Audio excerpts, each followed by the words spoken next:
Eminência, Reverendíssima Cardeal Raimundo Burke, Alteza Imperial e Real Príncipe Dom Bertrand de Orleans e Bragança,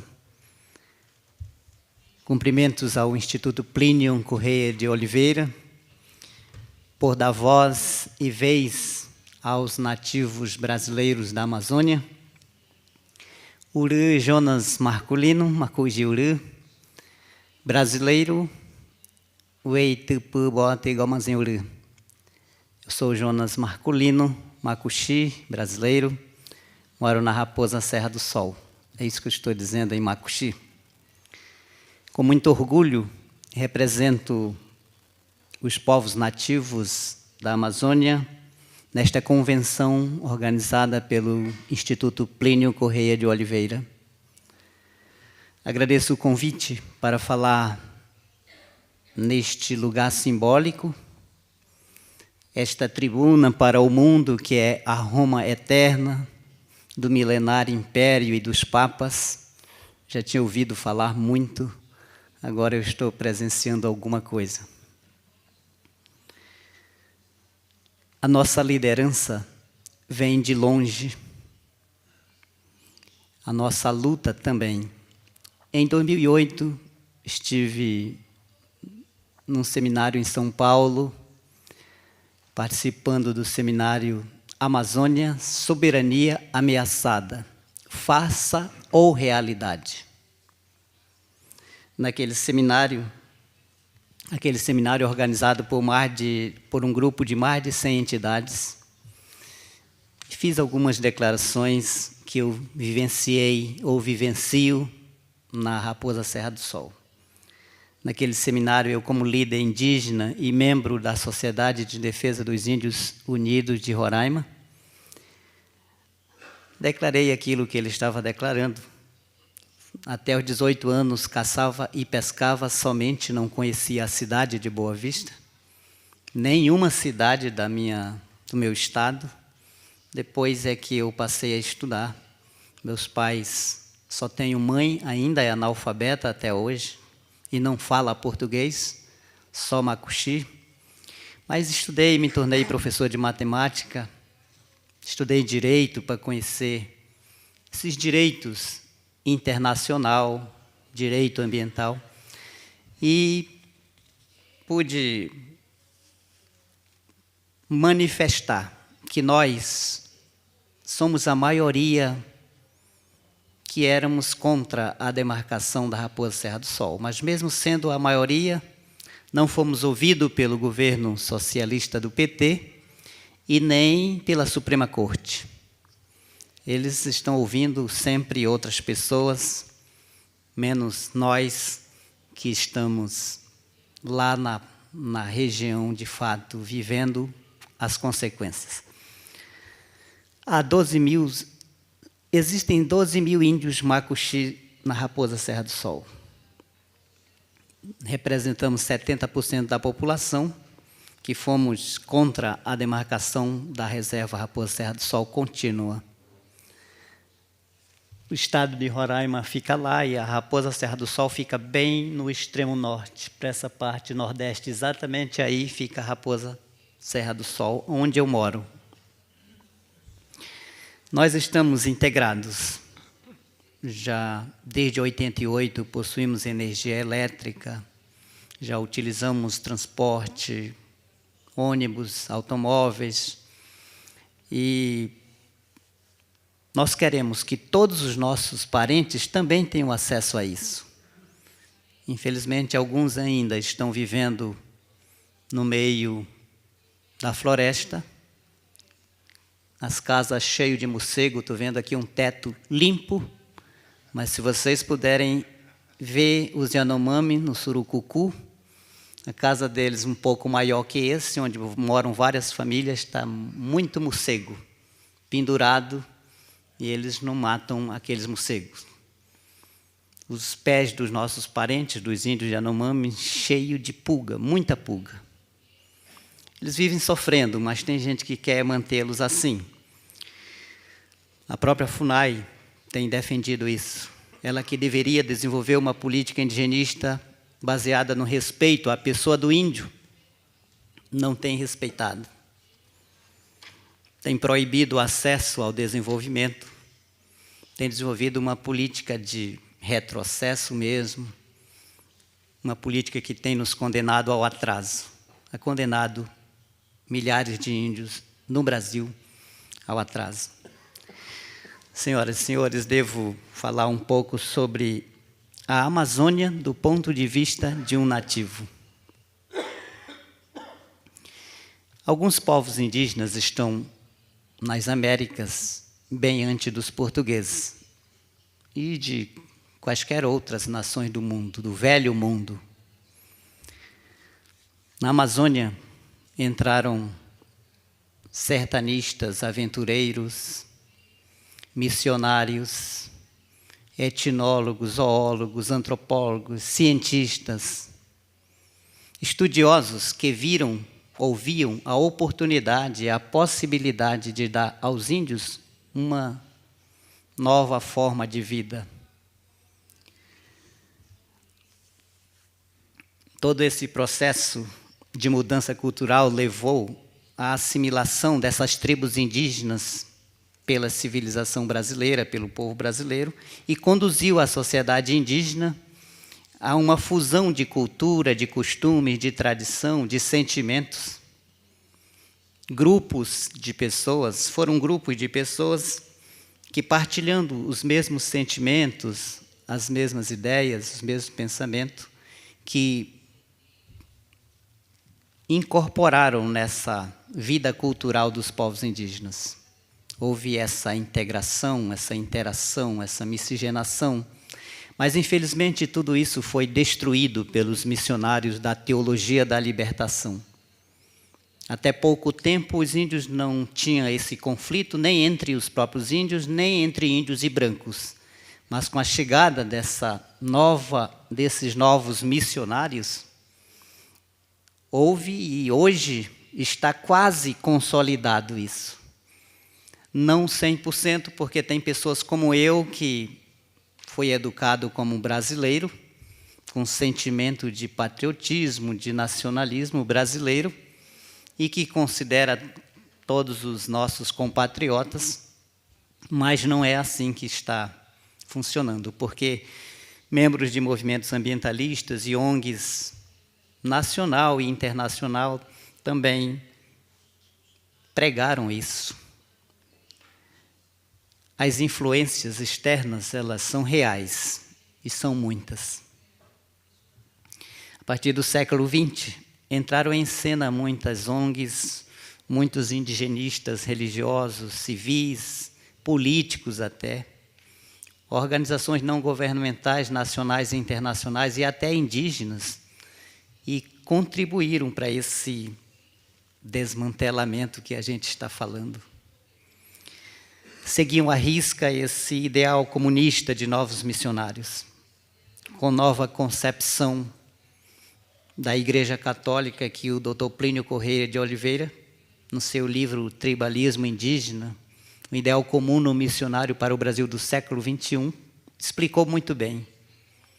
Eu li esse livro quando recebi de presente de alguém lá em São Paulo que não conhecia, mas fui presenteado e li muito bem o livro e entendi o que estava acontecendo conosco, lá em Roraima, como está acontecendo no Brasil inteiro.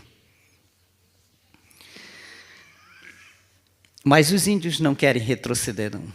Eles querem o direito à liberdade, conquistar todos os direitos que nos permite ter acesso à dignidade humana. Milhares de indígenas já estão integrados à civilização. A maioria absoluta deles não vivem mais na idade da pedra lascada, não praticam mais antropofagia. Meu pai dizia que nossos avós comiam os outros, macuxi. Lian e Monaicó eram dois grupos que um comia os outros e outros não. Eram comidos pelos outros. Mas hoje não existe mais isso. Algumas tribos indígenas que praticam o infanticídio hoje, matando crianças que nascem com defeitos, Eles fazem porque os antropólogos estão dizendo que isso é tradição e deve permanecer.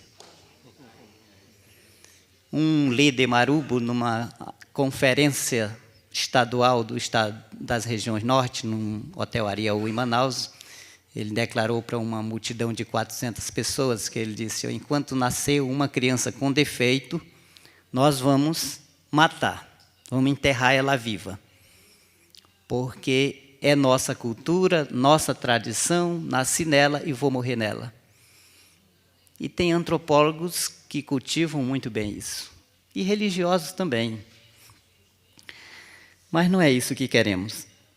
Muitas práticas que nós hoje ainda praticamos, que muitos índios praticam, como carregar jamaxim na costa, palha na cabeça, madeira nos ombros, caminhar a pé ou descalço, longas distâncias, são práticas que se faz por necessidade de sobrevivência, e não porque é cultura ou tradição. Hoje a gente já está utilizando alguns tratores, carroças para carregar madeira, mas tem parentes que ainda estão bem distante disso.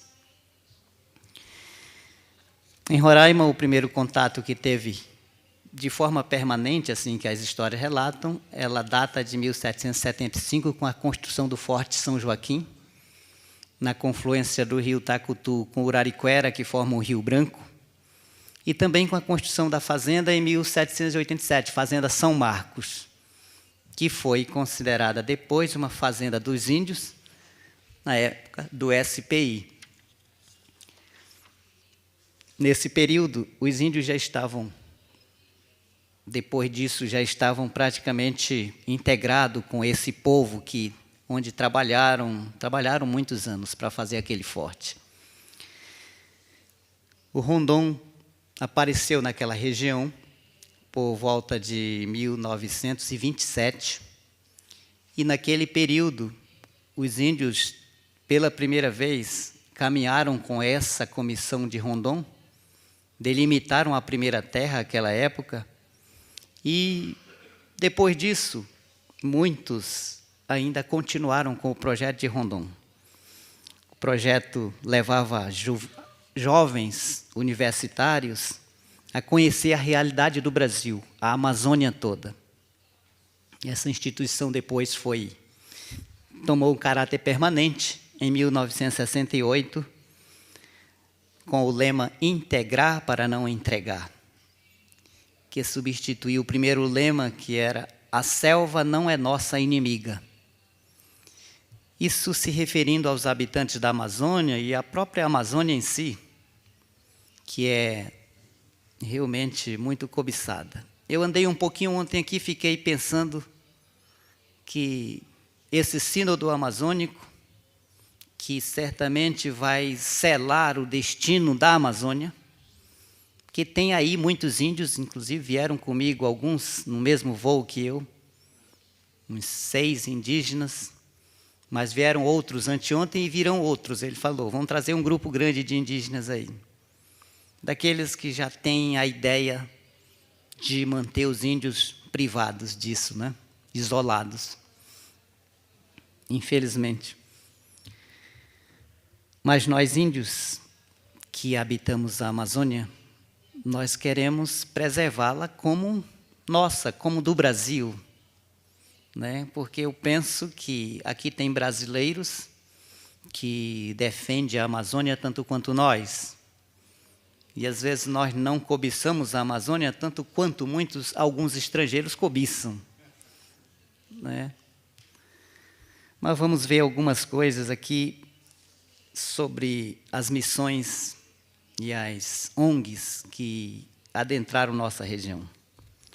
Os missionários da Missão Consolata chegaram lá em 1948. Em 1949, foi implantado à margem esquerda do Surumum a Missão São José, o Hospital São Camilo e a Escola Padre José de Anchieta. Nessa escola, chegaram depois deles, em 1970, outros missionários ligados à teologia da libertação, que inverteram todo aquele processo no começo. do começo, né? Que antes evangelizavam filho de fazendeiro, filho de índios, mas depois eles começaram a desmantelar aquilo que já vinha sendo construído há séculos. Um dos fazendeiros, seu Galego, dizia que eles doavam para a fazenda da missão 100, 200, até 300 vezes, mas nunca imaginariam que algum dia eles iriam usar o próprio gado para tomar as propriedades deles. Inclusive, até os mandamentos de Deus foram invertidos. O senhor Edmilson das Neves, conhecido como Nego da Guanabara, disse que o padre Jorge fez o casamento dele em 1971. Em 1985, ele encontrou o padre Jorge, que já estava pregando para os índios roubar o gado dele. Ele encontrou com ele no Cantagalo e disse para ele: padre, em 71 o senhor fez meu casamento com a dona Maria Elza. E agora, por que o senhor está pregando? E o senhor pregava os 10 mandamentos da lei de Deus, não furtarás. E agora, por que o senhor está mandando os índios roubarem nossos gados? E falou: olha, o padre Jorge falou, me explicou que existe vários tipos de roubo. Por necessidade, por ser alguém um cleptomaníaco. Foi explicando que o homem falou muito, quase me convenceu que o roubo era certo. Ele falou, né? Porque eles realmente têm um poder de persuasão grande. Mas isso, assim como ele, tem muitos relatos. Eu, quando criei a Sociedade de Defesa dos Índios, em 93, eu ouvi relatos terroristas, como, por exemplo, aqui também citei o seu Hilário, Tuxaua Hilário.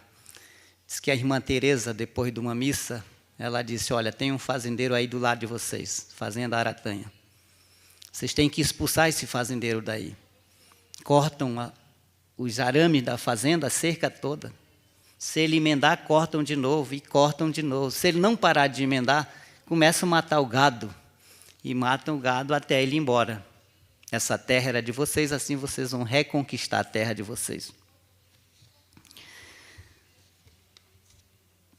E também conta, eu fui professor em 88 numa comunidade Camararém.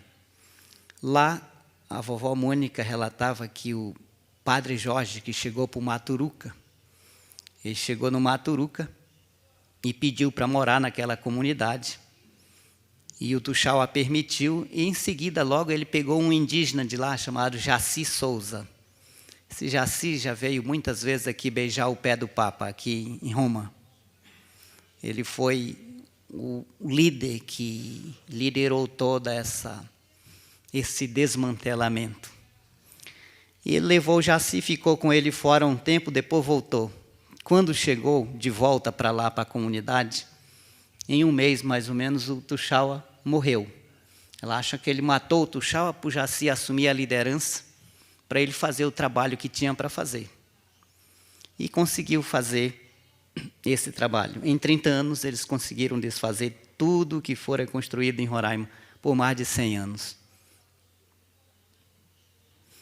Um século de prosperidade, com base na liberdade econômica, na propriedade privada, e nos fundamentos até mesmo do princípio capitalista, que era de lucrar, de ganhar, enquanto se falou aqui que o índio não pensa em lucrar, né? Hoje o índio tem esse espírito. Ele tem sim o espírito de compartilhar, mas ele também quer ganhar alguma coisa. Né? Isso é uma realidade. Ninguém pode negar que o índio tem que viver sem ter lucro, sem ter qualquer coisa. Ele tem que produzir com sobra para ajudar o irmão, né? Senão não tem como ajudar. Em pouco tempo, tudo que foi construído foi destruído em nome de um primitivismo. Outra tática realmente foi a invasão de aldeias, a dissolução das aldeias, a divisão. As grandes comunidades que Marechal Rondon registrou como grandes malocas, Contão, Limão, Barro e outras comunidades, elas foram dissolvidas em pequenas comunidades.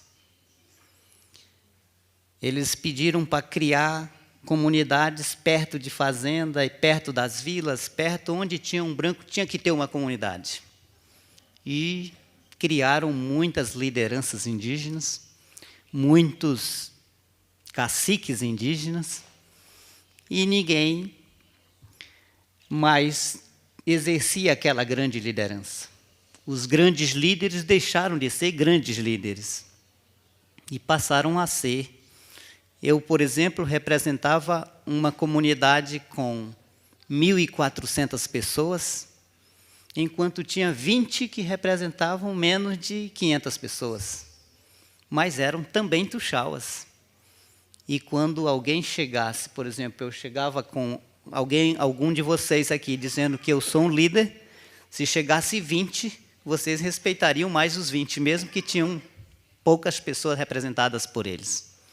Essa tática eles usaram muito para convencer as autoridades e levaram assim foram convencendo muita gente de que eles realmente eram a maioria, que queriam isso, que queriam o isolamento, não queriam político, não queriam branco, não queriam estrada, não queriam energia, não queriam comunicação, não queriam nada. Na verdade, os índios querem tudo isso. Inclusive, a dona Zenita pediu à época ao brigadeiro Otomar de Souza Pinto para abrir uma estrada. E ele mandou os maquinários para lá. Quando começou, o IBAMA chegou, a FUNAI chegou e pediram para parar. Ela tinha acabado de chegar de Brasília numa manifestação e ela disse que foi lá uma equipe de senadores. Ela falou, olha, eu fui a Brasília, eu vi que esse Brasil está tudo cortado de estrada. Por que não dá para cortar mais 20 quilômetros até a minha comunidade de Pacaraima para Ubaru? Por que só vai dar impacto nesse trecho e não deu impacto nesse Brasil inteiro? Mas realmente não se abriu estradas. Desde 1981 para cá, não se abriu estrada para canto nenhum. Ela coincide exatamente com aquele documento que eu devo falar um pouco sobre ele aqui. Os padres realmente operaram um processo de lavagem cerebral nos índios. Faziam assembleias que rodavam 24 horas.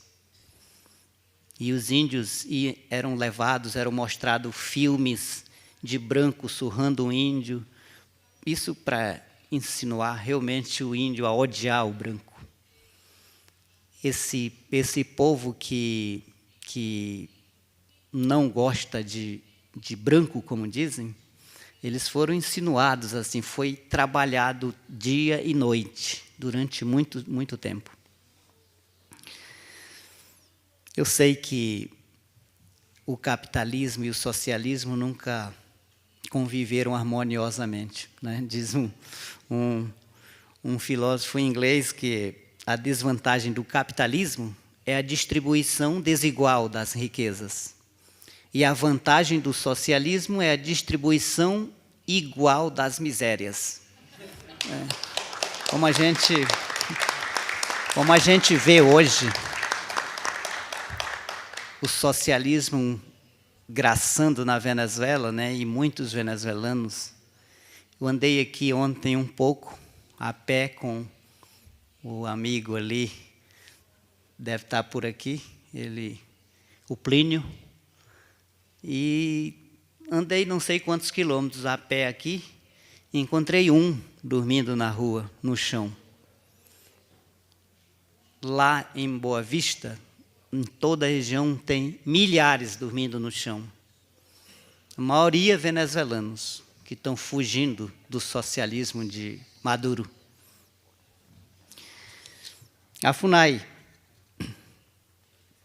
ela nunca deu apoio realmente ao desenvolvimento dos povos indígenas.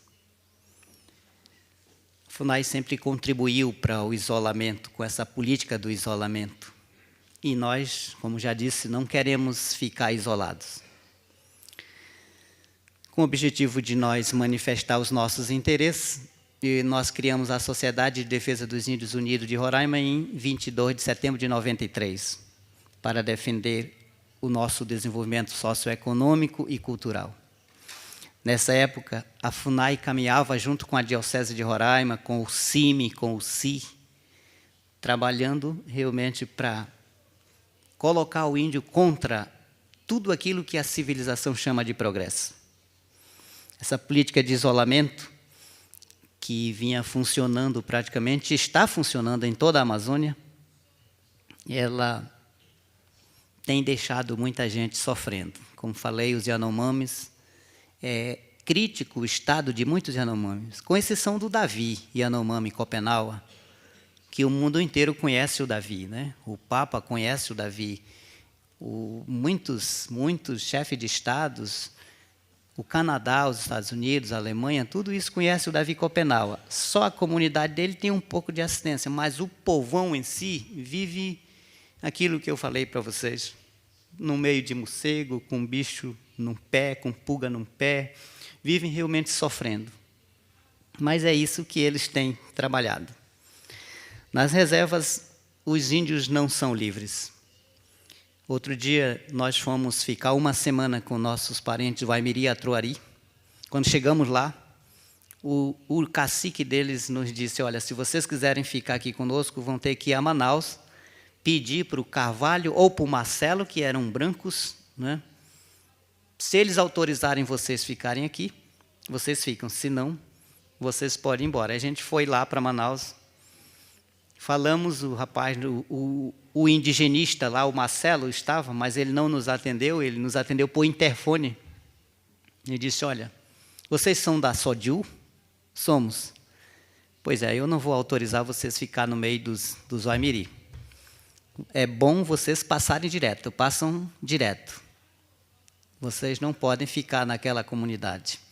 E o próprio índio, o Paroê, o Mário Paroê, o líder deles, ele disse, gostaria muito de conhecer a comunidade de vocês, mas Carvalho não deixa. E Carvalho não é índio.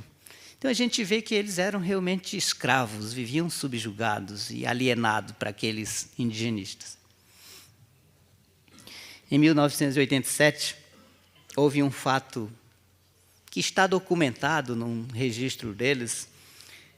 Lá na missão do Surumu, foi lançado um desafio para as comunidades. Quem mataria mais gado dos fazendeiros? Nessa época, a comunidade que ganhou matou 187 reses no ano. O Tuxaua Sivaldo conta que quando lançaram esse desafio e os índios começaram a matar gado, lá no Maturuca, por que eu falo do Maturuca? Maturuca foi tipo uma outra missão. Do Surumum tinha um Maturuca, onde era outra sede. Lá, o Sivaldo dizia, o Tuxaua Sivaldo da comunidade de Coça, era normal você chegar na comunidade e ver vários quartos de 3 ou 4 vacas mortas de fazenda. Toda semana tinha, porque estavam matando. E o seu Jair realmente nos declarou outro dia, dizendo que sempre mataram o gado dele, uma média de 5%, aproximadamente 1.500 reses por ano, porque ele tinha uma média de 30 mil reses. Então, mas depois ele disse, de 87 para cá, começaram a matar 50%. Então, não dava de... Nascia 10 mil bezerros, só ficavam adultos uns 5 mil. Não tinha como... Por isso, eles resolveram deixar a região, porque não tinha condição. Dom Aldo era responsável por tudo isso. Dom Aldo era um bispo de Roraima. Ele nos disse numa conferência que o índio, para ele, era como uma pulga num pé de um elefante. Né? Dizem que em 1987, eles lançaram um movimento chamado Vai o Racha. Vai o Racha era um movimento que, à época, os índios não calçavam sapatos, mas os padres disseram, vocês têm que ser uma pedra no sapato dos fazendeiros. Conta um velho Tuxaua dizendo, quando eles falaram isso, ninguém sabia o que significava isso. Ninguém nunca tinha calçado sapato. Depois a gente entendeu que uma pedra no sapato incomoda muito, então era para a gente incomodar mesmo os fazendeiros. Não era para deixar eles sossegados. Mas foi isso. A Diocese de Roraima, ela sempre trabalhou com esse objetivo. de transtornar a economia do estado de Roraima, e conseguiu transtornar. Né? As fazendas que tinham por lá, acabou tudo. Agora há pouco eu encontrei um senhor aqui que deve estar por aqui na plateia, que ele disse que foi no Paulo César, lá na ilha de Marajó. O Paulo César plantava 10 quarteiro, é Paulo César Justo Quarteiro. Ele plantava 10.000 hectares ali de arroz e criava aproximadamente 10.000 reses também. Né? E conseguiram tirar de lá. Era um gaúcho, mas um gaúcho brasileiro, né? Mas não teve, ninguém tinha piedade, como não tem. E se a coisa continuasse, se a coisa continuar como vai, segmentando o povo, colocando grupos segmentados, é possível que haja um conflito interétnico logo, logo. Ou de índio contra índio, ou de índio contra o próprio branco, porque é isso que foi semeado. Tem que desmantelar tudo. A gente sabe que quem trabalha bem em favor do amor de Deus, pregando o amor verdadeiro, e quem trabalha fazendo mal. Certo dia alguém me disse: Jonas, vocês dizem que são filhos de Deus, mas eles também dizem que também são filhos de Deus. Afinal, quem são filhos de Deus? Eu disse para ele, que Jesus disse: pelo fruto o conhecereis. Então, se você odeia, está contrariando a lei de Deus, que amarás o Senhor teu Deus de todo o teu coração, de toda a tua força, de todo o teu entendimento, e o teu próximo como a ti mesmo. Mas se você odeia, está contra a lei de Deus, então não pode ser de Deus. Né? E a gente vê isso na prática, pregando o ódio mesmo. Ao que nos parece, só a SODIU é uma organização que é puramente indígena, não teve influência de indigenistas, ambientalistas, de estrangeiros, só ela. Talvez ela conhece a Diretriz Brasil número 410, que foi destinada ao Brasil, que diz na letra A: a Amazônia total, cuja maior área fica no Brasil, mas pertencente também ao território colombiano, venezuelano e peruano, é considerado um patrimônio da humanidade. A posse dessa imensa área pelos países mencionados é meramente circunstancial, não só por decisão da maioria dos membros presentes ao simpósio, como também por decisão filosófica dos mais de 1.000 membros do Conselho, dos diversos conselhos que compõem a defesa, que compõem os diversos conselhos do meio ambiente e de defesa dos índios também. Então, na letra, outras letras dizem: é nosso dever manter a floresta amazônica e os seres que nela vivem, como índios, os animais silvestres, os elementos ecológicos, no estado em que a natureza os deixou antes da chegada dos europeus. É nosso dever garantir a preservação do território da Amazônia e dos seus habitantes aborígenes para seu desfrute pelas grandes civilizações europeias cujas áreas naturais estejam reduzidas a um limite crítico. É preciso que o índio veja e tenha consciência de que o missionário é a sua única salvação. Vou passar aqui a conclusão, que já acabou o tempo, mas a nossa liderança vem crescendo cada dia mais e vem conquistando outros povos, a fim de que nós nos livremos dessa ditadura do Conselho Indigenista Missionário, que tem nos causado tantos mal e de tantas ONGs. O monopólio de Cacique Raoni, como temos visto, né, está chegando praticamente, ou já chegou ao fim. Raoni esteve com o Papa Francisco e o presidente francês Macron. Ele não representa, de fato, os povos da Amazônia. Ele, muitas vezes, decide coisas assim como estamos aqui. Eu não quero decidir qualquer coisa aqui que prejudique o meu povo lá na base, porque não pretendemos tomar decisões que prejudiquem o povo, muito pelo contrário, que vá ao encontro das necessidades deles, que supram a necessidade, que os dê liberdade que precisam. Na abertura da sessão da ONU, no dia 24 de setembro, o presidente brasileiro levou à Índia Yasani Kalapalo, com apoio do grupo de agricultores e produtores, mais ou menos de 52 grandes povos indígenas. Tem gente dizendo que eles não representam, ela não representa esses povos porque realmente ela falou alguma coisa que eles não querem que ela, gostariam que ela falasse. No depoimento obtido pela revista Catolicismo, edição de setembro do corrente, confirma que o desejo de novas lideranças como a Índia Kainá Munduruku, ela mostra que a situação mudou para os povos indígenas. Eles estão despertando, querendo mais liberdade. Não aceitam que os antropólogos ditem e os indigenistas imponham a nossa identidade, pois nós sabemos bem quem somos. Kainá conclui no seu discurso dizendo que o que precisa ser feito para os povos indígenas é dar-lhes oportunidade de trabalho. Quem vai conseguir comprar suas coisas com uma Bolsa Família?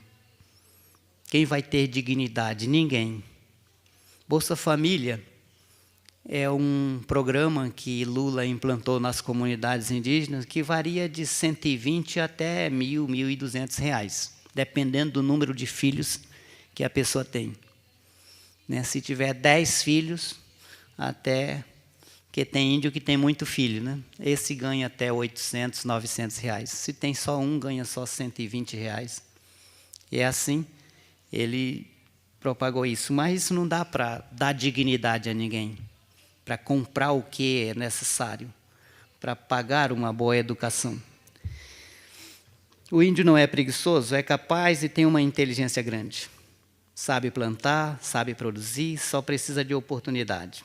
Com seu trabalho, os indígenas poderão dar uma grande contribuição para a economia do Brasil, disse Kainá.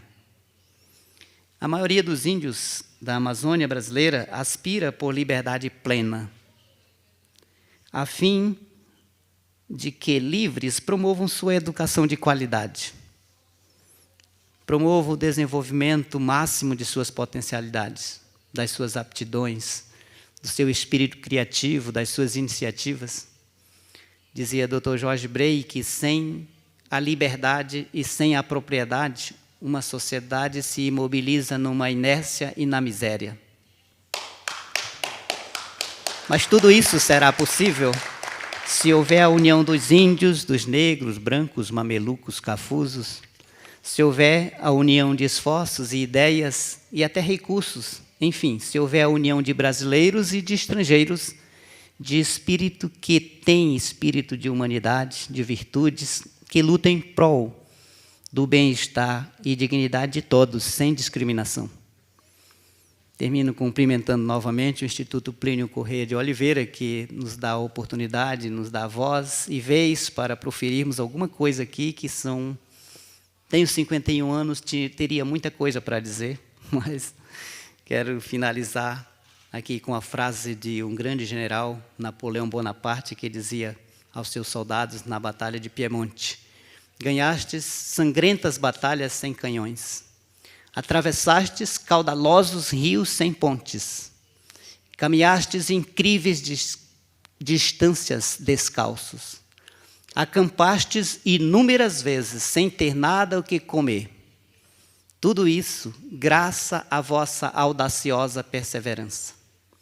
Mas, guerreiros, tudo isso não significa nada em relação a muitas coisas que ainda temos que alcançar. Nós temos muito o que fazer para garantir aos povos indígenas uma vida de paz, de harmonia, de segurança e de prosperidade. Muito obrigado. Bom dia a todos.